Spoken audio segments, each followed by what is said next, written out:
आज कक्षा 9 के विद्यार्थियों के लिए है। आप देख रहे होंगे सामाजिक विज्ञान का मॉडल पेपर है और मैं आशा करता हूं कि आप वीडियो को 1-2 बार जरूर देखेंगे और यह आपको वार्षिक परीक्षा में कम से कम 80 नहीं तो 90% क्वेश्चन आपको आपके वार्षिक पेपर में मिल जाएंगे। यही क्वेश्चन आपको जरूर तैयारी कर लेना है, 1-2 बार जरूर देख लेना। पूरी पढ़ाई करने के बाद वीडियो को जरूर देखना, 1-2 बार देखना और जब वीडियो अच्छा लगे तब लाइक सब्सक्राइब करना। सीधे अपने प्रश्न पत्र पर आते हैं। पहला क्वेश्चन है, रूस की बहुविकल्पी है। रूस की 1917 की अक्टूबर क्रांति का क्या परिणाम हुआ? 4 विकल्प दिए गए हैं, जो विकल्प सही है सीधे उसी का मैं टिक कर रहा हूं। जार-शाही का अंत हो गया। दूसरा है, डेमोक्रेसिया शब्द किस भाषा से संबंधित है?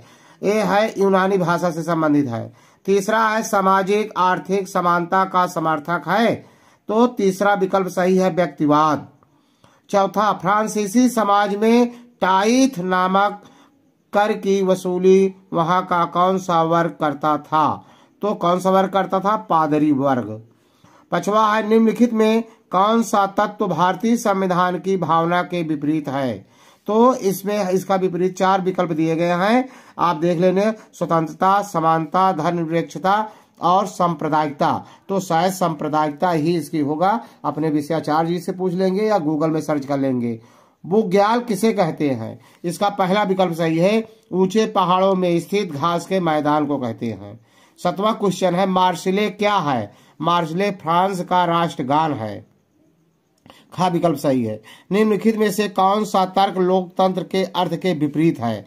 तो लोकतंत्र के विपरीत है गा विकल्प। लोकतंत्र में एक ही धर्म को मानने वाले लोग रहते हैं, ये गलत है, ये विपरीत है। अगला है, नवा संविधान में वर्णित पंथ निरपेक्षता का क्या अर्थ है? तो इसका विकल्प ग सही है, सरकार सभी धार्मिक आदर्शों और मान्यताओं को सम्मान देती है। अगला क्वेश्चन है,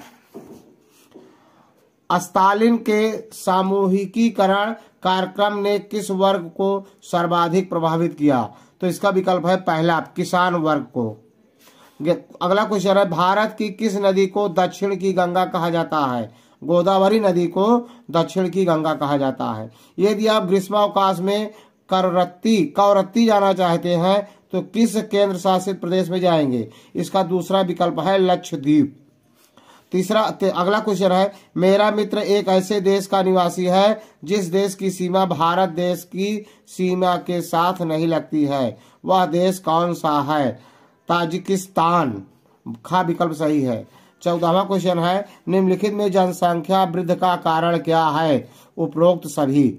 इसमें जितने दिए गए उपरोक्त सभी। 15वां क्वेश्चन अगला है, 15वां क्वेश्चन, निम्नलिखित में कौन शब्द प्राथमिक गतिविधि नहीं है? तो बैंकिंग। चौथा विकल्प इसका सही है, बैंकिंग एक प्राथमिक गतिविधि नहीं है।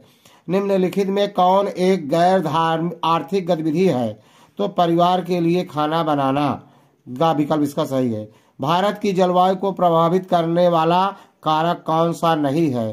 कर्क रेखा। खा विकल्प इसका सही है।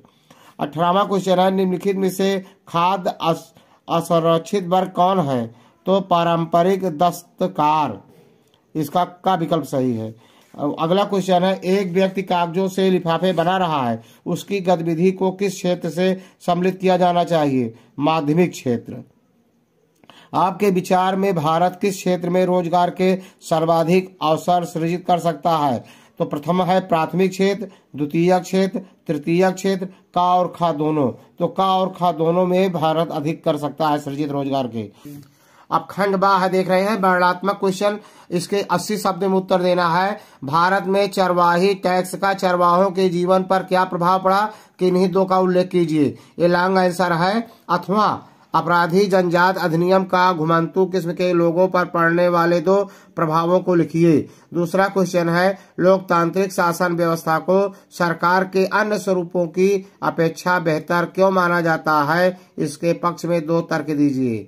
अथवा किसी भी देश की लोकतांत्रिक शासन व्यवस्था के लिए संविधान क्यों आवश्यक होता है? किन्हीं 2 कारणों का उल्लेख कीजिए जो आपकी दृष्टि में अति आवश्यक हो। वेरी वेरी इंपॉर्टेंट क्वेश्चन है। अगला क्वेश्चन, यदि भारत के मैदानी क्षेत्र में गंगा नदी न होती तो मैदानी क्षेत्र पर इसका क्या प्रभाव पड़ता? स्पष्ट कीजिए। वेरी वेरी इंपॉर्टेंट है। भारत को उपमहाद्वीप की संज्ञा क्यों दी जाती है? इसके 2 कारण बताइए।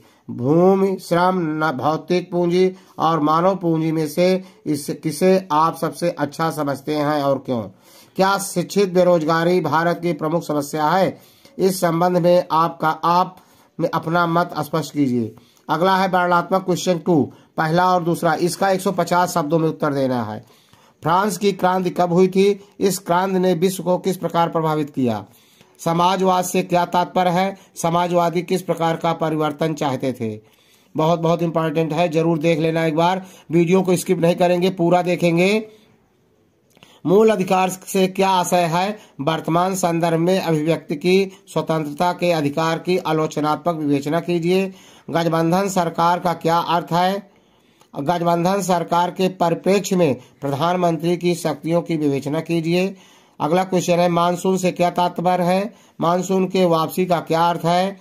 उदाहरण सहित स्पष्ट कीजिए। अगला क्वेश्चन बहुत ही इंपॉर्टेंट है, मोस्ट इंपॉर्टेंट। जनसंख्या वृद्धि के महत्वपूर्ण घटकों का उल्लेख कीजिए। 1981 से भारत में जनसंख्या की वृद्धि दर घटने के क्या कारण है? किन्हीं 4 का उल्लेख कीजिए। हरित क्रांति का क्या अर्थ है? भारत को खाद्यान्न में आत्मनिर्भर बनाने में हरित क्रांति का क्या योगदान है? स्पष्ट कीजिए। खाद्य सुरक्षा किसे कहते हैं? भारत में खाद्य सुरक्षा कैसे सुनिश्चित की जाती है? स्पष्ट कीजिए। अगला है मानचित्र संबंधी प्रश्न है, मित्र राष्ट्र में सम्मिलित किसी देश का नाम, केंद्र शासित सम्मिलित किसी एक देश का नाम, केंद्रीय शक्ति में सम्मिलित। अब तीसरा है, भारत के उस राज्य का नाम जहां गुज्जर बकरवाल समुदाय के लोग रहते हैं।